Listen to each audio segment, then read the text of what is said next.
right, Black and White Network supporters, we're going to talk about a very awful incident that happened in a more rural area of Oklahoma. We're not talking about a Democratic area for once, although this is something you would normally see in a place like Chicago.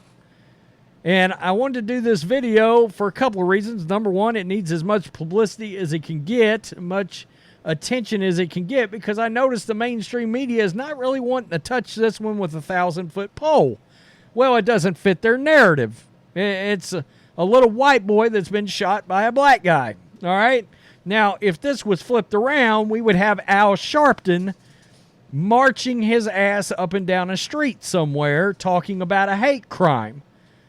Why, when it's a little white boy shot by a black person, it also can't be a hate crime? I'm trying to figure that out. What's the difference exactly? I'd love to know. Inquiring minds would love to know that. Plus, the area that it happened in, I was like, wow, I've been in that town a lot as a kid. This is a map right here. This is Oklahoma. This is Texas. And there is Vernon, Texas, and I lived there a couple of times growing up, and there is Lawton right here. There's Altus, Oklahoma here, and I've been to both of these places a lot, and trust me, you never expect in a million trillion years to see this headline. 8-year-old boy shot in the head by a stranger while enjoying Christmas light display with family in Oklahoma. And just so you are as mentally shook by this as I am, here's End Wokeness. That's a good follow on X. And there is the mugshot of the no good rat bastard thug that did it right there. And here is Zach Bannister, 8 years old, in the hospital. It's awful. He just calls it like it is. You didn't hear about this story because it didn't fit the narrative. You're not supposed to know about these stories, folks. That's the thing. And that's why the media is the real virus. This is the Post-Millennial. A young boy is recovering in the hospital after being critically shot in Lawton, Oklahoma.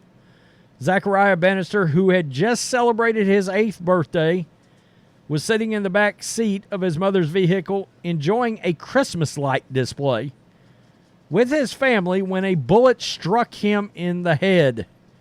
This is him right there. There you can see his birthday cake. It's got the number 8 on it. He's getting ready to blow it out. Wow. The suspected shooter, Julian Phillips, has been arrested. According to Fox 59, the incident took place on December 10 while Zachariah's mother, Nicole Groshong, was delivering food for DoorDash in southwest Lawton with him, his brother, and his grandmother. Groshong explained that throughout her shift, she repeatedly stopped outside her homes with elaborate holiday decorations so that she and her 2 sons could enjoy the displays together. During one stop, Phillips allegedly opened fire on the vehicle, and the mother was reversing course outside the home. Quote, "It sounded like somebody was throwing fireworks at the car," she said. "Their grandmother was like, 'They're shooting at us. Go, go, go.' So I threw it in drive and started getting out of there. One of the bullets punctured the vehicle and struck Zachariah in the head.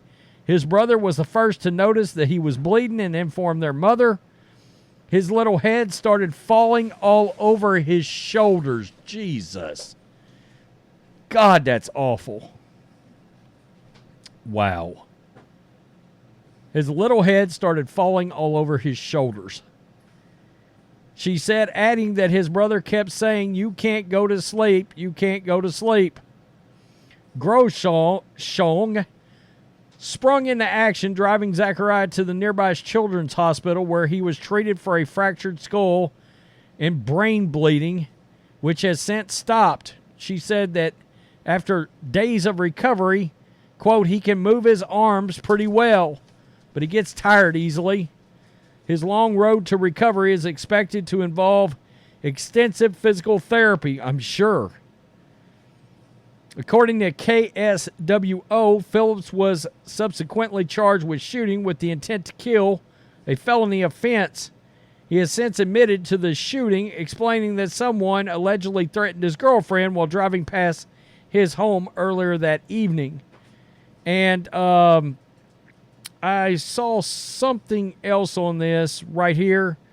The mother also said Zach had just celebrated his 8th birthday just days before shooting. My son, he didn't deserve it. He is just like the sweetest little boy. That's crazy, folks. Absolutely nuts. He grabbed his AK rifle, fired twice at the vehicle. He then dropped the rifle and ran. He's being held on a $500,000 bond. He's scheduled to appear in court in late January. It's unbelievable, folks. It really is. You don't expect it in that kind of a place. I mean, that family's having to deal with this. I mean, any time of the year would be horrific. But right here at Christmas, every year at Christmas, this is going to be something that goes through their mind. They're going to have to relive it every year when it comes around. And, of course, we're praying this kid pulls out of this okay and can live a normal life. You know? I mean, it's crazy. And, I mean, I don't expect that there's any kind of, like, gang warfare, I wouldn't assume, in Lawton, Oklahoma, but maybe I'm wrong. But it's just terrible, and it's funny how I've seen this almost nowhere except conservative outlets online or people online that are of conservative ilk. James Woods, the great actor that was in Casino and so many other great films, of course, he's a conservative. He shared this out, and he was like, what is going on here? I can't seem to find enough about this story. And there's not enough out there. There's not. And we know the media would be treating this a certain way. This would be a hate crime. It'd be all about a white man shooting a 8-year-old black kid. And it would be all over the place. CNN, MSNBC, everybody would be leading with this story. But it's crickets. It's crickets. And this shows you the exact problem with the media. It's appalling. I don't know. Tell me what you think, Black and White Network supporters. Peace. I'm out. Till next time.